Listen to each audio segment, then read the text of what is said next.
नागपूरच्या वायुदल नगर परिसरात एअरफोर्स मुख्यालयात रंगकाम करत असताना एका कामगाराचा तिसऱ्या माळावरून पडून दुर्दैवी मृत्यू झाला। कामगारांना आवश्यक सुरक्षा साधनं दिली नसल्याचा आरोप नातेवाईकांनी केलाय।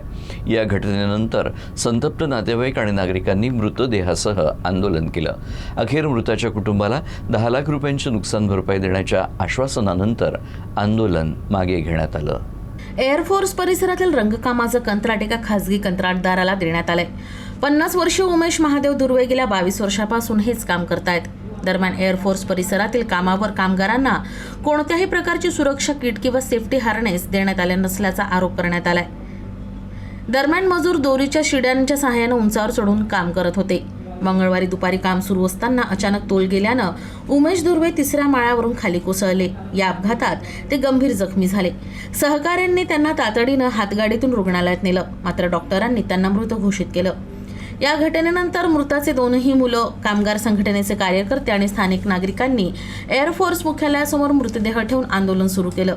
अनेक वर्ष काम करूनही उमेश दुर्वे यांचा विमा काढण्यात आला नव्हता, तसंच सुरक्षेच्या पुरेशा सुविधा उपलब्ध करून देण्यात आल्या नव्हत्या, असा आरोपही नातेवाईकांनी केलाय। कुटुंबाच्या भविष्यासाठी योग्य नुकसान भरपाई देण्याची मागणी आंदोलनकर्त्यांनी केली, तर दीर्घ चर्चेनंतर मृताच्या कुटुंबाला 10 लाख रुपयांची नुकसान भरपाई देण्यावर सहमती झाली।